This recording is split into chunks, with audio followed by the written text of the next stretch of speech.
네, 총선 D-44일 지역별로 대진표가 완성되어 가고 있죠.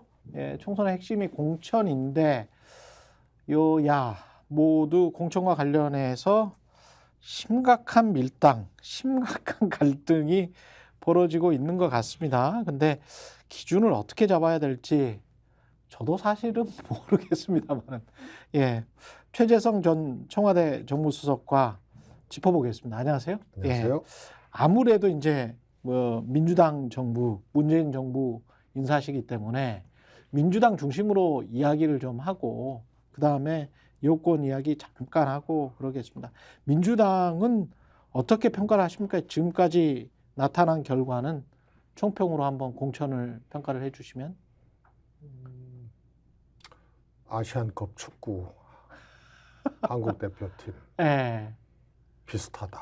예, 이제 국민의힘하고 이제 비교해서 좀 예, 볼 수밖에 없는데요. 그렇죠. 국민의힘도 사실 예선전에서 뭐 약체하고만 붙었거든요. 예, 말레이시아 4대0. 예. 근데 바레인한테 1대0으로 졌어요. 아, 국민의힘 일본으로 비교를 하면 요르단. 여러분, 예, 조 3위로 예, 본선에 올라온 거거든요. 그렇죠. 그러다가 예. 4강까지 갔는데 예, 결국 한국 2대0으로 졌잖아요. 결승 못 올라갔잖아요. 그래서 원래는 강하다. 민주당이 강하다. 또 공천도 강하다, 유리하다 이렇게 네, 이야기했었죠. 네, 총선에서 예, 정권 견제론이 이제 비등하면서 민주당 승리할 거다 이런 이제 예측들이 있었고 지표도 좀 그렇게 나왔어요. 그런데 결국은 지금은 좀 지금까지는 최근 한 달 사이에 예, 요동치잖아요. 양당 지지율이라든가. 위기라고 판단하세요? 저는 심각한 위기라고. 심각한 위기다. 예. 그래서 여기서 수습과 반전을 하지 않으면 예. 아주 어려운 결과가 예상이 되죠. 수습과 반전은 언제까지? 이것도 기한이 있을 텐데 왜냐면 4월 총선이라는 기한은 정해져 있기 때문에. 그렇습니다. 이게 예. 이제 이달입니다. 이번 달 말까지는 예. 어떻게 해야 됩니까? 저는 수습과 반전을 따로따로 하면 안 된다. 그래서 한 손에는 헌신, 한 손에는 통합. 이게 이제 공천 결과로 딱 나타나야 된다. 국민들이 보기에도. 그렇습니다. 예. 원래 지금 민주당 전매 특허를 다 뺏기고 있거든요. 첫 번째가 공격적 대진표예요. 예. 민주당이 항상 명분을 가지고 국민의힘 지역에 전략적 인물, 전략적 카드를 갖다가 붙이면서 격전지를 만들고 그거를 리딩을 했거든요. 그런데 지금 거꾸로 됐어요. 대진표를 매우 공세적으로 국민의힘 쪽에서 짜고 있죠. 원희룡 장관이 그렇고, 예. 뭐 마포울에 이제 김경률 했다가 예. 지금 이제 하문경, 예. 중성동갑의 윤희수. 그 다음에 저 영남 지역도 현역 의원을 빼서 인근 민주당 현역 의원 있는 지역으로 서병수, 조혜진, 김태우 이렇게 배치를 하거든요. 위협적입니까? 위협적이죠. 아니, 부산은 뭐 위협적으로 보여요. 네. 부울경은 위협적으로 보이는데 서울 수도권, 근데 서울 민심이 약간 좀 바뀌는 거 아닌가. 그래서 좀 이거 위기 아닌가 그런 느낌은 들기는 하는데 서울에서 그 후보들 물론 이제 개인적인 역량이랄지 인지도랄지 뭐 이런 것들은 좀 있는데 지금 현재 경제 상황에서 그렇다고 국민의힘을 찍어줄까?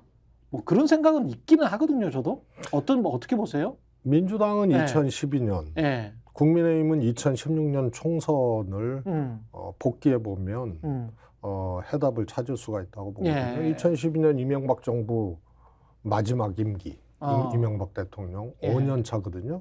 그래서 4월에 총선, 12월에 대선이었어요. 예.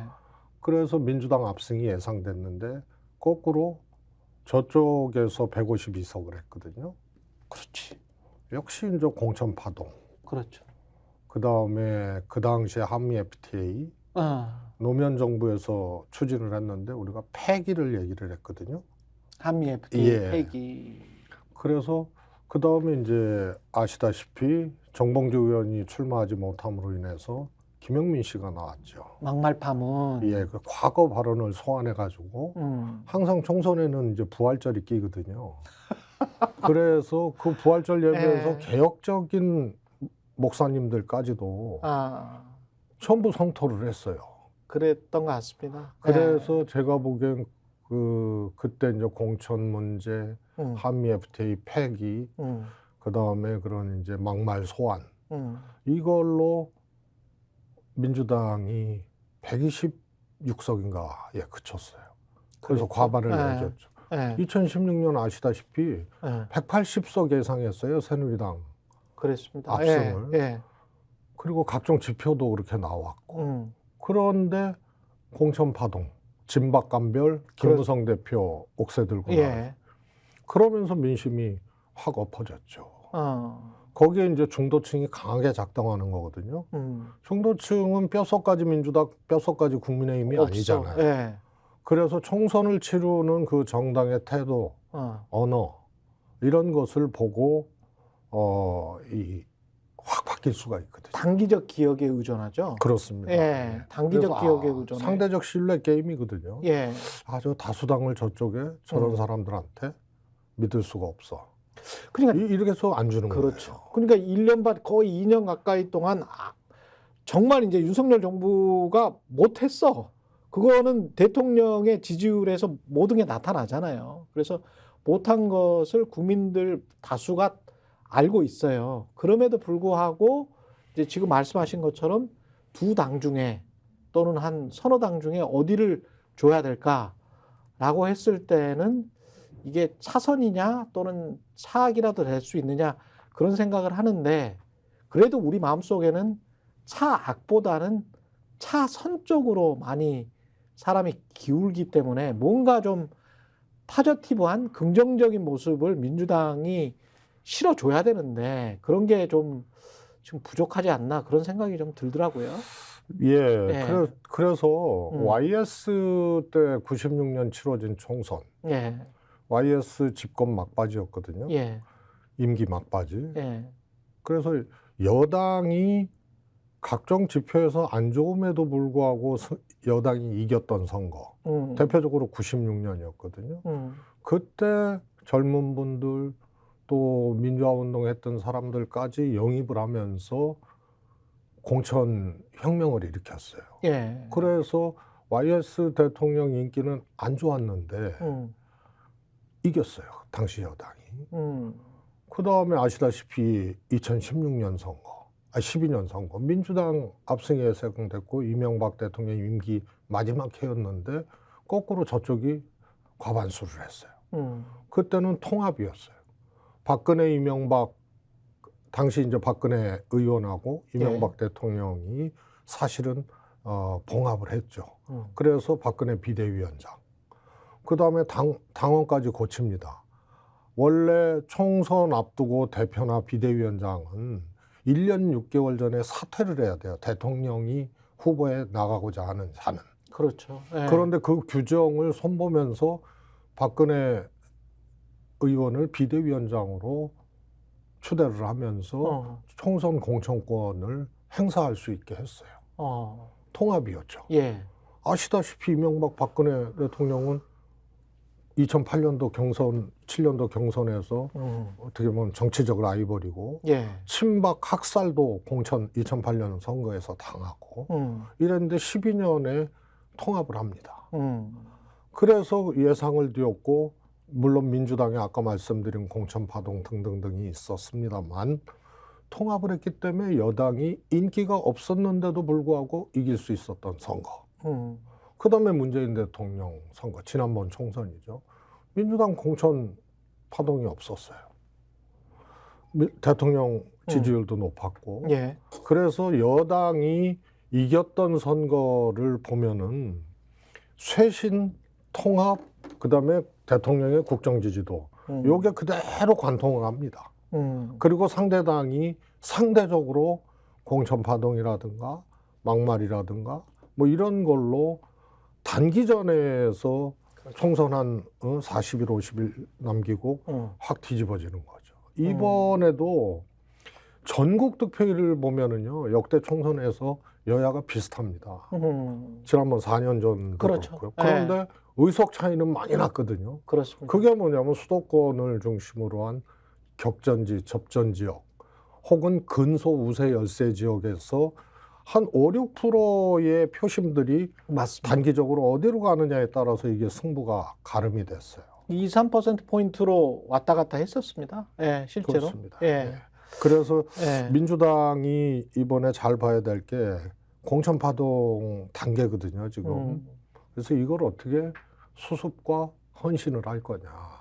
그래서 이 점이 이제 이달 말, 2말 3초에 민주당의 이달이라고 해봐야 뭐 한 3일 남았는데. 예, 민주당의 이제 숙제죠.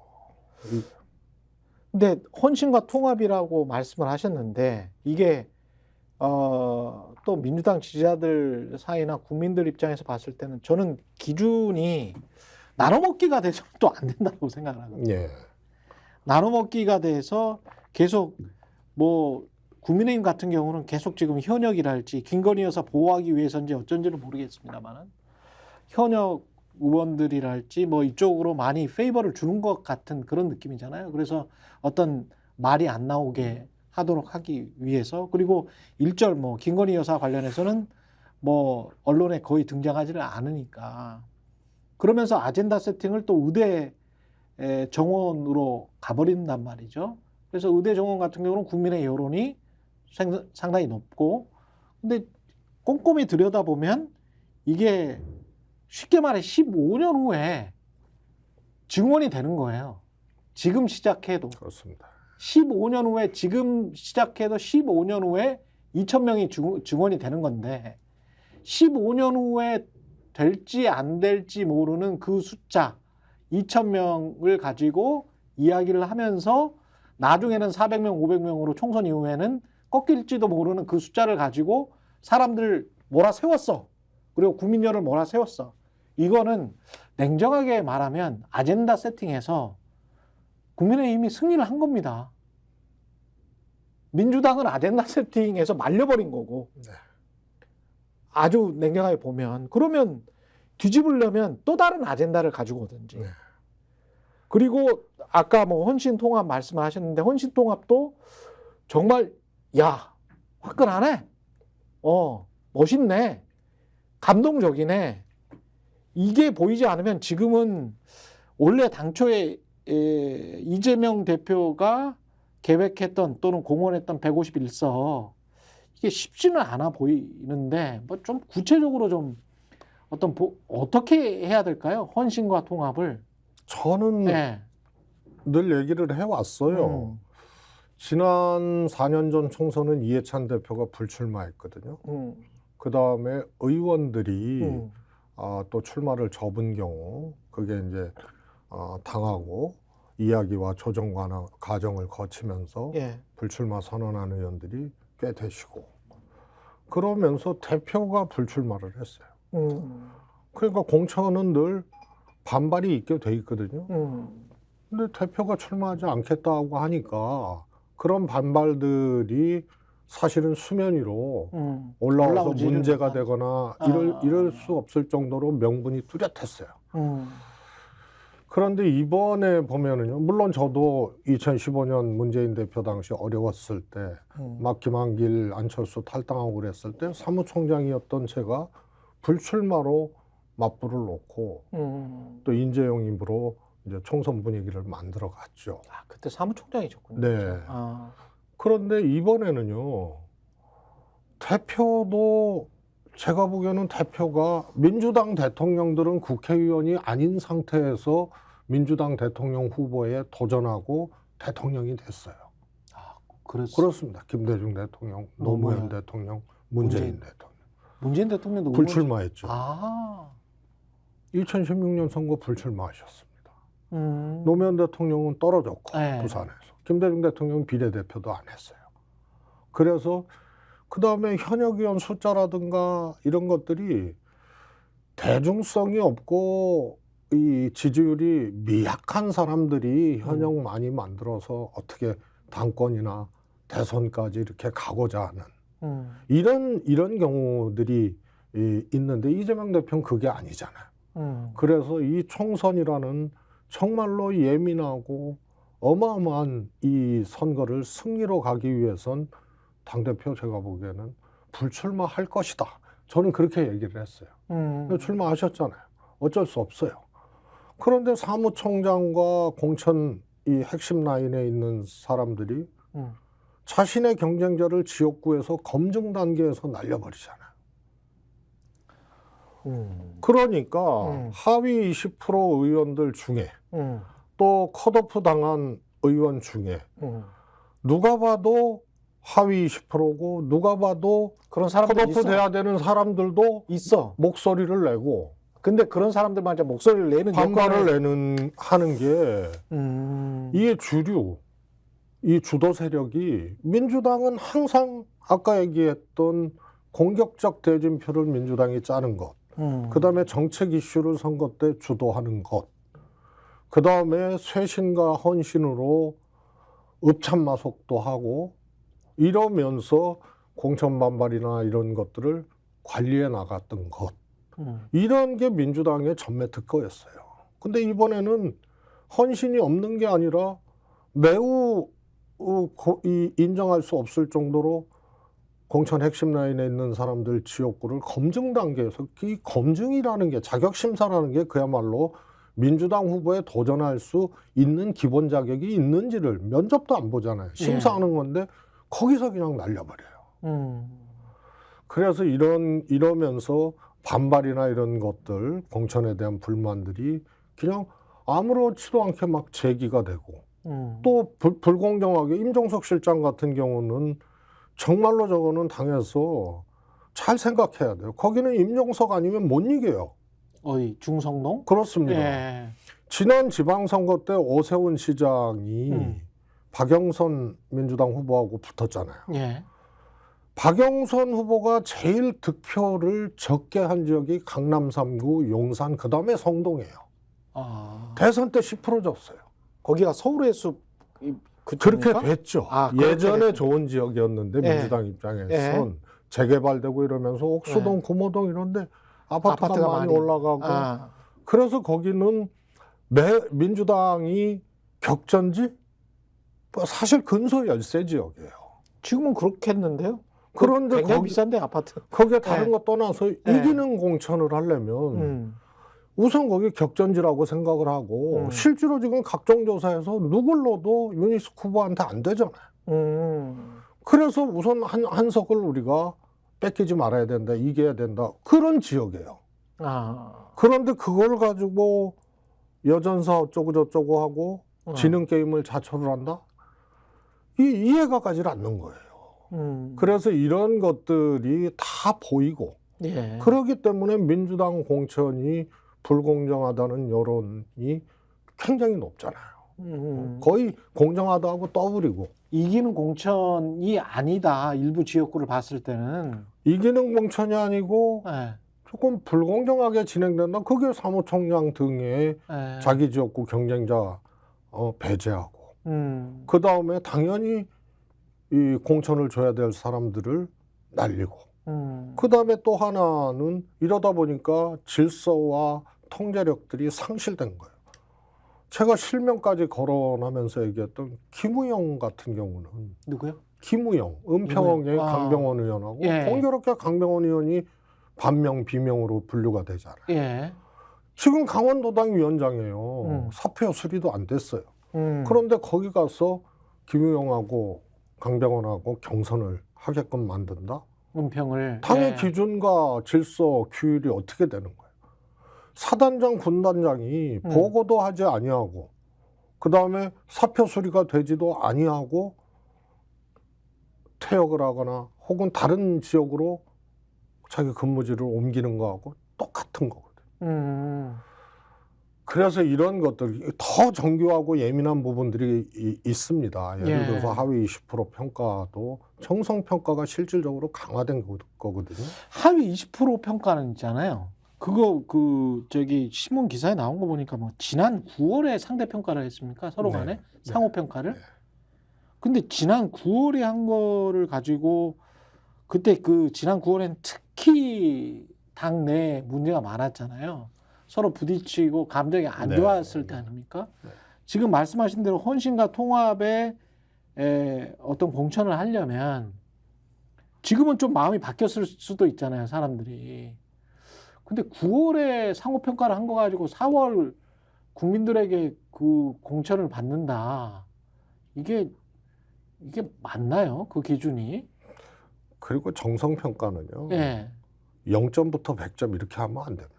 아, 이번에 0점부터 100점 이렇게 했어요? 0점 받은 사람 있다고 아, 저기 이재명 대표가 얘기를 해서 또 예. 뭐 웃었다고 또 논란이 되고 그러지 않습니까? 그래서 어, 그냥 4개 항목 중에 뭐 예. 기여도 뭐 의정활동 뭐 예. 지역구 4개 항목 중에 그 세부 내용에 들어가면은 예. 정성평가 항목들이 있는데 주로 이제 수행평가죠. 수행평가. 예. 예. 지역구 관리다 그러면 이거 음. 잘 어떻게 수행하고 있나. 의정활동 수행평가. 그래서 평가위원들이 특히 당 정체성에 맞게 했느냐. 이 당 기여도죠. 이런 게 정성평가 영역이거든요. 그 평가위원들이 해요. 그리고 동료위원 평가도 하고. 근데 정성평가를 0점에서 100점까지 하게 되면 개인적인 관계가 예를 들어서 10명의 의원들에게 평가를 받았는데 8명은 그렇죠. 뭐 70점, 80점을 줬는데 평균 2명이 빵점 주면은 말이에요. 이상해 줄 수 있지. 그래서 이거는 소위 말해서 에버리지를 기본적으로 주고 예. 하여튼 뭐 이런 이제 디테일하고 아니면 뭐 최상이나 최하단을 다 빼버리고 그렇습니다. 예, 그런 평가 방식도 있거든요. 그 당에 또 지금 그 당시 상황도 그렇고 예. 그리고 정성평가는 그렇게 제 기억으로는 그렇게 평가 마감되기 직전에 이렇게 했지 미리 그렇게 하지 않았던 기억인데 아무튼 예. 그 당시 상황을 그대로 반영을 하고 0점부터 100점까지 이거를 그대로 반영을 하고 예. 그다음에 각 수행 항목에 보면 평가위원들이 또 할 수 있는 게 있어요. 이런 것들은 그래서 설령 객관적으로 했다 하더라도 전체적인 과정이라든가 이런 것들이 뭐 그냥 머리털 하나만 움직여도 저게 뭐 음모가 있는 거 아니냐 불공정한 거 아니냐 이렇게 생각하는 시기예요. 특히 불이익 받는 당사자들은. 그래서 이런 것들을 명분 있게 가져가려면 그래서 제가 현미경 말고 망원경도 있어야 된다. 디테일과 현미경, 망원경 같이 있어야 된다. 망원경은 뭐냐면 일종의 이제 정무적인 판단과 정무적인 능력이에요. 그래서 이번 총선 이기기 위해서 총선 과정, 공천 과정을 어떻게 관리를 해야 되는지. 그러면 아무래도 당이 이재명 대표 체포동의안 둘러싸고 또 비명 반명 이렇게 엄청난 이 프레임에 갇혀서 지지고 볶고 했는데 당대표 체포동의안이 가결돼 버린 그런 당 아니에요. 네? 그러면 여기서 공천 관리를 어떻게 해야 되느냐? 그러면 먼저 헌신이 있어야 되고. 근데 이런 망원경이 없었던 거예요. 9월이라는 그 시점이 제가 좀 뜨거하다라고 한 게 그걸 그렇게 할 필요가 있었나라고 한 게 체포동의안 가결 지금 말씀하셨지만 그 즈음이거든요. 근데 체포동의안 가결에 어떤 인터넷 매체가 그런 이야기 뭐 그거는 무기명이기 때문에 알 수가 없지만 그때 당시에 나온 인사들을 제가 최근에 다시 한번 봤어요. 찬성했을 거라고 여겨지는 민주당의 국회의원들. 근데 그것과 지금 논란이 되는 그 공천 지역들 또는 의원들이 거의 좀 비슷하게 가는 것 같더라고요. 거의 비슷하게 가요. 그러면 이게 이런 그때 시점에 맞는 그 어떤 뭐랄까 그렇다고 당 대표와 국회의원 그리고 그때 사안을 그렇게 물론 그렇게 판단하는 의원도 있을 수가 있었겠지만 그건 너무 심한 거 아니냐라고 그때는 또 판단하는 지지자들 굉장히 많았잖아요. 그리고 실제로도 그 체포동의안 기각돼 버렸고 그러면 그때 지금 혹시 어떤 기준이나 정서를 가지고 지금 이거를 한다면 공천을 한다면 이 통합이나 혁신이나 어떤 헌신이나 이것과는 좀 거리가 멀어지지 않나. 뭔가를 다 이렇게 멜팅팟처럼 용광로처럼 다 녹여내서 야 우리 새롭게 민주당이 뭐가 나왔다.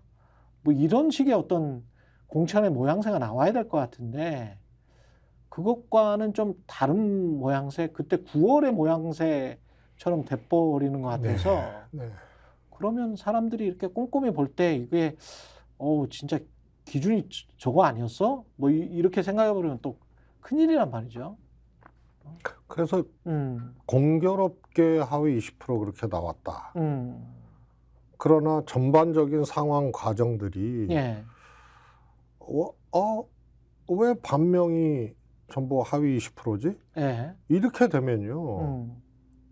그거는 관리를 잘못한 거예요. 그래서 그게 상황에 우선은 민주당 당시 상황도 그렇고 공천 관리를 잘해서 총선에 이기기 위해서는 딱 공천과 막말이에요. 그래서 그걸 하는 모습을 40일, 50일 요 상간에 보면서 중도층들이나 이런 분들이 지지를 접어버리고 다른 당을 지지하고 이게 유목민처럼 움직인단 말이에요. 그렇죠. 그래서 이거에 실패했다는 거예요. 그러니까 당대표나 지금 공천 핵심 라인에 있는 사람들은 뭐가 문제냐 이렇게 나오는데요. 쇄신이 없고 통합이 없는 게 문제예요. 이 관리를 했어야죠. 쇄신이 없고 통합이 없다. 지금 현재로 그 수석님 보시기에는 민주당의 그 의석수는 몇 석이나 될 것 같습니까? 저는 뭐 숫자로 그렇게 하기가 참 섣부릅니다만 국민의힘이 네. 30석을 갖고 오면 과반이거든요. 지금 의석에서 현재 의석에. 네. 왜냐하면 117석인가 그렇잖아요. 예. 근데 이제 탈당한 사람도 있고 그래서 한 120석 정도로 보면 30석만 더 먹으면 과반이란 말이에요. 근데 제가 보기에는 이런 추세면은 우선은 서울이 민주당이 안 좋아졌잖아요. 예. 그다음에 지지율이 안 좋아도 하나하나 지역구별로 이길 수 있는 지역에 대진표를 짜고 공천을 하고 이 퍼즐을 전국을 놓고 맞추는 거거든요.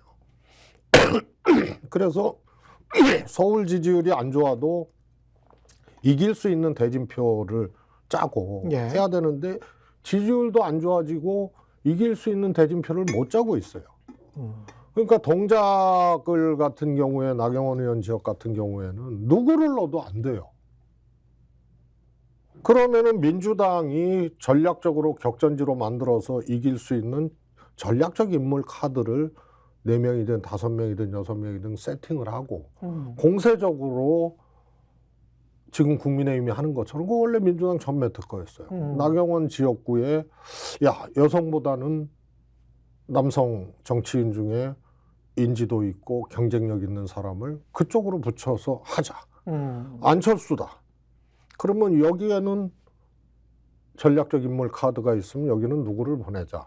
이게 민주당 많지 않아요. 저쪽도 그래요. 그러면은 영입인사나 신인 중에 그럴 만한 파괴력을 가진 사람들을 보내거나 기존의 정치인 중에 그런 이 영향력이 있고 경쟁력이 있는 사람을 사전에 이런 것을 부밍업을 하고 뉴스를 만들면서 해야 되는 거예요.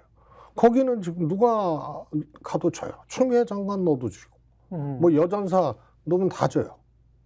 그 다음에 성동도 임종석 아니면 못 이긴다는 분명한 지표가 있는데 쳐요. 딴 사람 넣으면. 그 다음에 임종석을 뭐 다른 데로 보내잖아요. 치게 돼 있어요. 야, 성동갑에서 밀려가지고 송파갑 우리 동네 왔어? 안 그래도 안 좋은지. 그럼 벌써 몇 개예요, 이게. 거기다가 또 하나는요. 신당의 그 지지율이 높지가 않잖아요. 신당에 이준석 신당, 개혁신당, 이낙연 신당도 그렇고요. 그런데 이렇게 볼 문제가 아니고요. 통상은 제3당이 생기거나 총선 전에 신당이 만들어지면 그 신당의 지지율보다 후보들이 지역구에 출마한 후보들이 신당의 이름으로 출마한 후보들 득표율이 낮아요. 예를 들어서 이준석 신당이 만약에 4%다. 예. 그러면 웬만한 후보들 한두 명 빼고는 4% 밑에 득표율을 얻어요. 그렇겠죠. 그런데 그걸 네. 상회하는 후보들이 있어요. 그렇겠죠. 10% 예, 그럴 수 있죠. 예. 주로 전현직 의원들이에요. 어, 그런데 이게 민주당 쪽을 잠식하는 크기가 더 크단 말이에요. 음, 그런데 격전지가 됐어. 근데 여기 공천 관리를 잘못하고 막 그냥 커트를 시켰어. 제가 보기에는요, 우선 꼽아보자고요. 성동갑, 임종석 빼고 딴 데 내보내면 두 군데 다 지는 거예요. 그 다음에 동작을도 전략적인 이 공천이나 인물 구도를 못 만들었기 때문에 누굴로도 어려워요. 민주당을 탈당한 의원 중에 본인이 공천 못 받아도 새로 누가 공천 받아서 온 사람을 과거에는 현역 의원들이 도왔어요. 예. 그런데 이거 하위 20% 경선에서 진 사람들이요, 탈당할 수도 있고요. 안 도와요. 그래서 힘이 안 모아져요. 여기에 이낙연 신당 쪽으로 합류한 민주당 전현직 의원이 수도권에 나온다. 그럼 잠식 효과가 커요. 예를 들어서 남양주갑의 조홍천 의원 같은 거 득표력이요, 제가 보기에는 장난이 아니에요. 이런 거를 이렇게 꼽아보면요, 수도권, 특히 서울 쪽에서 한강벨트 어려워질 수 있고요. 한강벨트 이외에도 잠식 효과 때문에 격전지가 갑자기 민주당 전현직 의원 탈당한 사람들이 출마함으로써 여기서 10,000표, 20,000표 갖고 가서 어려워지고. 부울경이 안 좋잖아요. 예. 그 다음에 저쪽은 이 부산 경남에서 일단 현역 의원 3명 공격적 대진표를 짰잖아요. 그렇죠. 예. 그래서 30석이라는 게 예. 제가 보기엔 이대로 가면은 뺏길 수 있다. 그러면 민주당은 한 120 정도밖에 못 하는 그런 거네. 정도였죠. 120, 130. 그래서 예. 150석대에 과반을 하게 되면 예. 민주당은 120석 후반대를 하게 되는 거고요. 160석이 넘어가게 되면 민주당은 120석 미만이 되는 거죠. 근데 이 상황에서 국민의힘이 과반을 해버리면 대통령이 연속으로 거부권을 이렇게 행사하고 뭐 어지간한 인사들은 이게 경질 안 시키고 뭐 이랬지 않습니까? 행안부 장관도 그렇고 참사가 일어나도 마찬가지고. 그런데 뭐 법안 만들어서 그러면은 본인들 멋대로 그냥 다 할 수 있겠는데요? 이렇게 그게 되면? 예. 정권 견제론에 많은 응답을 하고 있는 국민들의 마음이거든요. 그렇죠. 저 윤석열 정권의 저 독주, 예. 저는 뭐 폭정이라고 보는데 예. 이런 것을 견제할 수 있는 단위가 아무것도 없는데? 입법부밖에 없거든요. 예, 그 아무것도 민주당에 그것을 주문을 하는 거예요. 예. 그런데 중도층이나 이런 분들이 볼 때는 상대적 신뢰 게임에서 공천 과정이나 이런 데에서 야, 민주당에게 일당을 줘서 견제를 시켜? 근데 자기 당도 저렇게 해? 이렇게 되면 이 지지를 철회하는 거예요, 중도층들이. 재밌는 지표가요. 예. 이 공천 문제 이전까지 중도층의 여론조사상의 중도층의 흐름을 보면 민주당이 거의 적게는 30%, 많게는 더블 스코어로 중도층 지지가 더 많았어요. 아. 그다음에 정권 견제론도요. 예. 국정 지원론보다 전국, 그러니까 평균 1000샘플 했다 그러면 평균보다 중도층이 좀 더 높았어요, 정권 견제론이. 그런데 이게 지금 뒤집혔잖아요. 중도층이 박빙으로 가버렸거든요. 일부 조사에서는 중도층이 국민의힘을 더 지지하는 걸로 나오고 있어요. 예. 이게 굉장히 특이한 현상이에요. 그러면은 지는 거예요. 그래서 지금 이재명 대표가 정말로 냉정한 판단과 아주 속도 있는 과감한 결단을 해야 됩니다. 구체적으로 뭐 시간이 거의 다 돼 가니까요. 구체적으로 어떤 식의 결단, 눈에 보이는 걸로 이야기를 하자면 어떤 식의 결단을 해야 되나요? 우선은 쇄신이에요. 사무총장 옳지 않았어요. 그리고 이쯤 되면 사무총장이 잘못한 게 없어도 총선 돌파하기 위해서 나부터 헌신하겠다. 총선 승리하기 위해서 잘못이 없어도 그렇게 하고 나와야 돼요. 이미 적신호가 켜졌잖아요. 그러고 이런 것들이 선대위원장을 굉장히 좀 참신한 인물로 한달지. 근데 그것도 제가 보기에는 그런 이제 여유 공간을 없어? 많이 좁혀놨죠. 아, 우선 김부겸 총리라든가 이런 분들도 지금 과정의 문제 제기를 하면서 일단은 헌신이 필요하다. 헌신 필요하고요. 희생이 필요하다. 임종석을 정점으로 이게 사실 명문정당의 어떻게 보면 상징적인 인물이 돼버렸거든요. 임종석. 그다음에 게다가 임종석 빼면 져요. 이런 공천이 어딨어요. 그러니까 명문정당이라는 이 힘으로 뭐 이낙연 탈당도 하고 뭐 탈당한 의원들도 있고 비명 반명 때문에 그동안 시달려오고 지금도 이게 폭발하고 있는데 명문정당까지 깨지면은 이재명 대표 혼자 이거를 치러야 되는 거예요. 그 정점에 임종석 문제가 있다고요. 요게 이제 통합의 상징이다. 상징이 돼버렸다. 그 다음에 아무리 친명이라 하더라도 우리는 공정하고 올바른 규율을 작동하고 있다. 그게 김우영 같은 사람들이에요. 이게 이런 거죠. 해당 지역에서 땀 흘리고 이랬던 친명 인사하면은 저는 해도 된다고 봐요. 예, 국민의힘 경선하니까 지금 현역이 다 이기잖아요. 그렇죠. 그게 정상이에요. 예. 국민의힘 공천도 그래서 형편없어요. 그런데 현역이 다 이기잖아요. 민주당은요. 현역에 반명 인사가 가면요. 바로 박빙이 돼요. 내부 경선 조사에서. 이거는 자기가 그 지역에 땀 흘린 게 아니잖아요.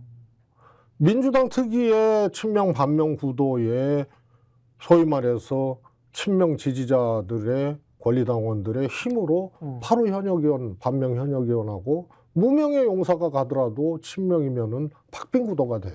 근데 그게 유권자의 선택을 받겠느냐, 나중에 갔을 때는. 그래서 이런 것을 다 규율할 수는 없어도 지역구 2번 옮긴 사람들 있잖아요. 예. 저는 잘 몰라서. 아니, 예를 들어서 죄송하지만 이수진 의원의 경우에 예. 서대문에 하려다가 안 될 것 같으니까 윤영찬한테 갔잖아요. 아. 근데 그 지역에 뭐 비례 예. 이수진. 땀을 흘렸습니까? 뭐 원래 상정도 안 한 지역인데 가면 바로 박빙해요.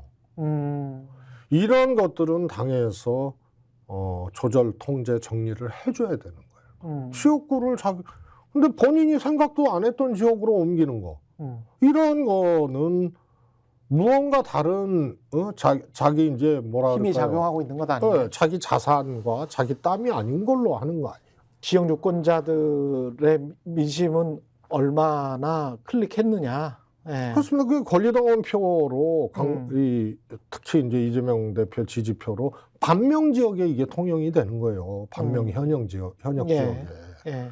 그다음에 대표의 비서실 차장이 생각지도 않았던 지역에 가령 인천의 신농gen 의원 지역에 뭐 간다거나 이런 것들 몇 군데를 통제를 해보고 대표 비서실 차장은 누구죠? 그 모경종인가 있었죠. 아.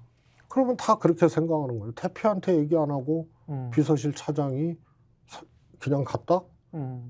지금 반명 의원 지역에 가서 출마한다 한다? 이렇게 생각 안 할 거 아닙니까? 비서실 차장인데. 적어도 대표한테는 얘기하고 갔다고 생각을 할 거 아니에요.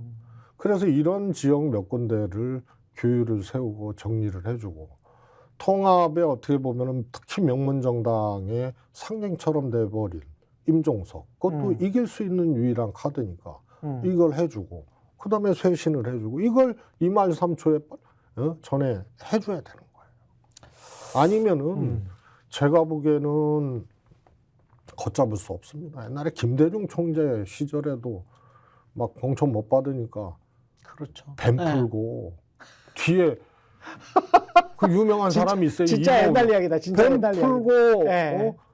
예. 저 무슨 칼 갖고 다니고 이런 의원들이 있었어요. 예. 그래서 이게 불공정하지 않은데도 불공정하다라고 생각하는 게 공천의 불이익을 받은 현역 의원들의 생각이에요. 이거를 정리 제압하기 위해서는 현미경과 망원경이 있어야 되는 거예요. 동시에 있어야 된다. 예, 평가와 같은 디테일에서는 아까 이제 시기적인 문제 이런 것도 정무적으로 잘 판단을 해서 해야 되고 0점, 100점 이게 비명, 친명 갈등이 이렇게 막 기승을 부리는데 0점, 100점 이 평가 방식이 적절할지 이게 이제 현미경이라면 그러네요. 예. 망원경은요 통합이 뭐냐 통합을 저해하는 친명 인사들의 땀 흘리지 않는 도전이 있잖아요. 그것도 현역 위원장이 마음대로 옮겨가지고 하는 이런 것들은 규율을 작동을 하고 그다음에 헌신이죠. 헌신은 많은 명분, 강력한 명분을 갖고 이 총선을 치르게 하는 에너지예요. 예. 아무도 안 하고 오히려 거꾸로 하고 있다는 인상이 드니 그래서 이게 꼬인 거고요. 이후에도 저는 이런 것들이 아까도 말씀드렸지만 하위 20% 경선에서 진 분들 있잖아요. 절대 지역에서 안 도와줍니다. 공천받은 민주당 후보. 패한 현역 의원들이 안 도와줘요. 예, 그분들은 나름의 이제 대의원 숫자랄지 그래도 당원 숫자를 가지고 있기는 있을 텐데. 그렇습니다. 예. 그게 2, 3%포인트 왔다 갔다 하는 지역들이면 결정적으로 영향을 끼칠 수밖에 없죠. 그렇습니다. 예. 예. 그리고 위험한 지역들이 또 있어요. 제가 보기엔.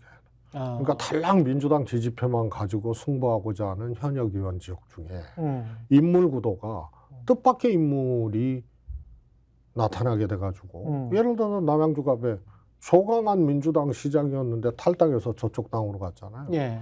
거기 김용민 의원하고 해야 되거든요. 그런데 지난번에 김용민 의원이 5,000표 이겼거든요. 아, 그랬습니다. 예. 예. 조강한 시장은 민주당 시장이었기 때문에 국민의힘 공천을 받아서 출마하게 되면 국민의힘 지지표 플러스 자기 조직표, 자기 개인표들이 있다고요. 그렇겠네. 예. 그래서 이런 지역 저는 위험하다고 봐요. 그런데 정권 견제론이 비등해서 그거를 누를 수 있는 그런 바람이 불고 있느냐. 네, 그런데 그게 꽤 높았다가 공천 과정에서 이게 한 달 새에 이게 좀 요동친 거거든요. 되고 그다음에 여권도 공학적으로 봤을 때는 아젠다 세팅을 지금 꽤 잘해 가고 있고 여권 입장에서는. 그렇습니다. 예. 이거 의대 정원 문제도요. 강력하게 얘기해야죠. 저거 2,000명 얘기했다가 나중에 정원 400~500명 혹은 뭐 600~700명으로 하고 예. 저 쇼잉하는 거다. 예. 총선용이다. 저도 그런 우려가 있어요. 예. 그러나 민주당이 국민들의 생명을 볼모로 집단 휴진하고 파업하는 의사들 사실은 이 정권이 국민들의 생명을 볼모로 도박을 하고 있는 거 아니에요. 그렇죠. 예. 소통이 있었습니까? 또 2,000명이 적정 규모입니까? 그리고 프로세스가 그게 15년, 뭐 아마 15년이라는 거는 이제 개원까지 그렇죠. 계산을 해서 15년이고 단순 양성 과정은 뭐 한 10년이면 되는 건데. 그렇죠. 근데 펠로우를 요새는 1, 2년을 하고 그러니까. 아니 그리고 이번에 그 법을 바꿨어요. 군대 갔다 온 것까지 저는 포함해서 15년이라고 하는 거예요. 아니 그리고 개원이라든가 이런 것을 필수 의료 분야 외에는 지금은 그 과정을 거치면 개원할 수 있었거든요. 그거를 어렵게 만들어 놨어요. 그렇죠. 그래서 기간이 더 늘어나는 거예요. 그렇죠. 그래서 수련 경험이라든가 이런 것들을 넣었어요.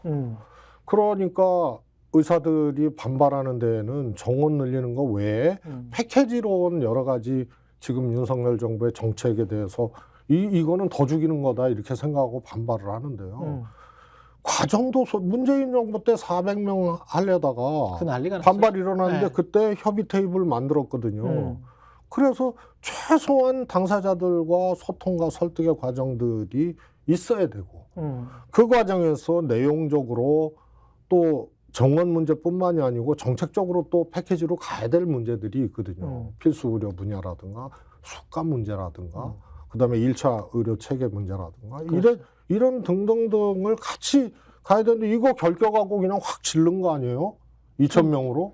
근데 숙가 문제랄지 이런 게 분명히 들어가고 그게 이제 국민의 의료비 부담으로 높아질 가능성이 있는데 그런 저런 거는 국민들에게 제시할 하지도 않고 네. 그리고 국민들은 생각할 겨를도 없이 총선까지만 밀어붙이고 그 다음에는 숫자는 어떻게 변해도 상관이 없는다는 시기이기 때문에 나중에 결과로 보시면 진짜 그대로 2,000명으로 되면서 국민 수가를 그 건강보험 의료 수가를 이 정도 수준으로 해가지고 이게 패스가 될지는 통과가 될지는 그때 한번 보십시오만은 아마 거의 불가능합니다. 그러니까 그렇습니다. 전문가들이 판단을 했을 때는 거의 불가능한데 국민의힘이나 정부 여당이 이런 식으로 이제 아젠다 세팅을 해버리면서 그냥 다 따라가 버렸어요. 그렇습니다. 예. 그래서 실제로 예. 의사들은 자신들의 이익을 침해하고 이거 안 된다라고 해서 당사자니까 반발을 하는데 거기에 국민 생명 담보로 하는 거 옳지 않다 이런 여론이 이제 높잖아요. 그렇죠. 그런데 정부도 과정도 결격되고 정책적인 완성도라든가 이런 것도 떨어지고 그렇기 때문에 이게 이제 날이 지나잖아요. 일주일 지나 2주일 지나면요. 국민들 피해가 현실적으로 쏟아지게 돼 있어요. 그렇죠. 그때 야당의 존재는 뭐죠? 너무 이거 서툴다. 그래서 정원 숫자 문제나 뭐 이런 문제만으로 갈 게 아니고 네. 왜 이렇게 했느냐. 당장 소통하고 당장 이 논의를 해라. 그러니까 의사들이 이야기하는 것처럼 의대 증원이 총선용이 아니라면 총선 이후에 결정해도 늦지 않아. 왜냐하면 그렇습니다. 15년 패키지이기 때문에. 그렇습니다. 예. 총선 이후에 몇 개월만이라도 총선 이후에 정치적인 쇼가 아니라는 것을 국민의힘이 또는 뭐 정부가 보여주기 위해서라면 그 이후에 결정해도 전혀 늦지가 않거든요. 아니 지금은 네. 이제 아직 국민들의 피해나 이런 것들이 엄청나게 막 이렇게 빈도수가 높고 막 들끓고 이렇지 않은데요. 그렇죠. 내가 보기엔 한 이제 2, 3주만 지나면요. 실제로 국민 피해들이 아주 엄청나게 쏟아지게 돼 있습니다. 그러면은 정부는 무엇이에요? 그냥 저렇게 무자비하게 지르고 2,000명이라고 그냥 대통령이 나와서 이것도 최소 숫자라 그러고 소통도 안 하고 설득도 안 하고 이렇게 그냥 확 지르고 총선 끝나고 할 수 있는 건데도 지금 해버리고 그게 국민 생명을 담보로 지금 하고 있는 거 아니에요? 이런 점을 해야 되고요. 더 중요한 거는 선거 때마다 민주당이 정책 이슈를 주도를 했어요. 예. 대표적으로 산무일반이 그런 거였죠. 예. 무상급식, 무상보육, 반값 등록금. 예. 이명박 대통령이 그때 무상보육 안 된다고 아주 공개적으로 얘기를 하셨다가 나중에 준비도 없이 그냥 덜컹 받았어요. 여론이 그렇죠. 비등하니까. 예. 당연히 그런 정책을 주도했던 민주당이 민주당이. 정치적 득을 이제 봤죠. 근데 없어요, 지금. 민주당이 정책 이슈 주도하는 게. 반면에 지금 여당 같은 경우는 정부는 대출이자 이렇게 상환해서 은행에서 바로 꽂아줘 버려요. 그러니까 그게 이제 실질적으로 돈이 들어와 버리니까 자영업 한 300만 정도 되는데 그 대출 받으신 분들 같은 경우는 별 말 없이 만약에 민주당에서 이거를 민주당 정권에서 했다면 이거는 공산주의 독재라고 100% 이야기했을 겁니다. 이거는 공산주의 독재다. 은행에서 별말 없이 그냥 꽂아줘 버리니까. 아마 이제 당에서 고생도 하고 지금 이제 굉장히 이제 어려운 상황인데 이런 상황, 공천 상황이 이렇게 되고 지지율이 이렇게 요동치고 이러면은요 다른 여유 공간이 없는 거예요. 정책 생산이라든가 그 다음에 이슈 관리라든가 뭐 이런 것들을 할 여력이 없어요. 지금 안에 만약에 24시간 카메라 대고 이 당의 이제 핵심 라인 또 당 대표 이렇게 보면은요 정신 못 차릴 정도로 지금 어려운 상황이고 힘든 상황이거든요. 그래서 이 여유 공간이 안 생기는. 그래서 공천이 그래서 중요한 거예요. 여기서 한번 말리기 시작하면 해야 될 다른 것도 못 하는 거예요. 지금 아주 저는 그래서 걱정스럽게 보고 있고 이재명 대표가 저는 하리라고 믿어요. 쇄신과 통합이라는 것을 빨리 내세우고 그냥 장애물이 있으면은 그냥 단칼에 그 장애물이 헌신이 없고 통합이 없고 뭔가 불공정하다. 사실이 아니더라도 비명과 비명 행사하고 친명 행제하고 뭐 이렇게 이제 결과론적으로 나오니까 이것을 단칼에 없앨 수 있는 음. 정치적인 결단을 저는 하리라고 보고 해야 된다고. 알겠습니다. 여기까지 하겠습니다. 최재성 전 청와대 정무수석이었습니다. 고맙습니다. 감사합니다.